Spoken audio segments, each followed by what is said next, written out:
How have our winter crops performed in our pig paddocks? I'm Rob from Dowdle Family Farms, and we're in the process of regenerating 10 acres of pasture, worn out pasture with cover crops and livestock. I'm in the southern half of Field B in the first pig paddock where we had pigs out here. We moved our pigs off of this pig paddock back in January or February, and before I moved them off, I overseeded the paddock with Austrian winter peas, ryegrass, clover, and dwarf Essex rape. All 4 of those crops should have started growing with the weather that we had. Some of them performed well. You can see in this pile of mulch hay here that the Austrian winter peas have done really well. However, for the most part, the cover crop has failed for the winter, and I'll show you why. If you just look off across this field, it looks like there's a lot of green that's growing, and it is. Unfortunately, most of that green is not what we planted. You'll see that there is a little bit of ryegrass, and you can see a little bit of clover like down there. In some patches, we have a halfway decent stand of Austrian winter peas, like in this pile of hay. It's growing, it's putting on some bulk. It's not very thick, but it's grown well, and it's starting to flower, and it'll go to seed very soon. However, in other areas of the paddock, we had bare soil when we broadcast the seed, and there's just no quality forage for the pigs. You can see a little bit of decent ryegrass right there, along with a bunch of other weedy stuff that most livestock will not eat. There are a few reasons that I think the cover crop out here failed. The first reason is that I did not plant it in very decent soil.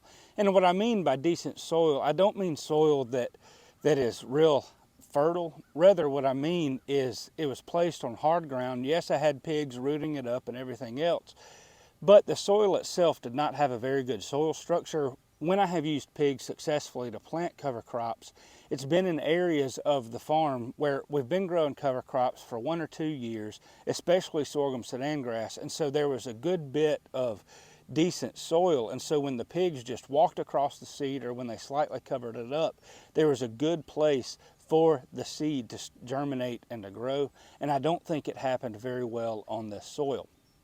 The other thing that we ran into is, even though we had a good bit of the dwarf Essex rape sprouting, we had deer and maybe some turkeys coming through and eating the younger plants. I'm happy to feed the wildlife. However, I was hoping to feed the wildlife at a later point in time. So because of the problems that we've had with this cover crop seed not germinating very well, what I've done is I've gone back to the ways that I've started planting cover crops when we first started planting them, and that is disking or tilling the ground so that there's a decent seed bed for the seed to take root in.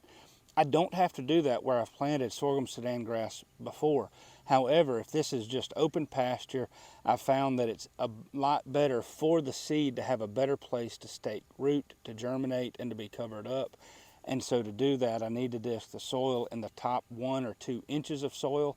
It doesn't have to be disked down several feet. In fact, I don't want to do that because it disturbs the soil too much. That does help create germination of the seed, but it also gives the seed roots a little bit of a place to grow and start sending down the roots before they start breaking open the harder soil. Sorghum sudan grass in the summer can tear up some soil. The roots go down deep. It can help break up hardpan. I mean, it just performs really well, but it does need a decent place to get started. On another area of the farm with the sorghum sudan grass, we actually rented a no-till drill last summer and planted it, and it grew up, but it really struggled because it didn't have a whole lot of fertility, and it didn't have a very decent seed bed, even though we were using a no-till drill. There may be better ways of doing this. If you have experience doing this in a pasture that's got a lot of weeds and not a very good forage, let me know how you've done it in the comments below. So when you see us preparing new ground and disking it up a little bit as we plant our seed, do know that we're still practicing regenerative agriculture. We are disturbing the soil as little as possible, but we do have to disturb the soil a little bit to get that seed to grow pretty well. Until next time, it's Rob from Dowdle Family Farms wishing you the best. Hopefully our warm season cover crops will perform better. Take care. Have a great day.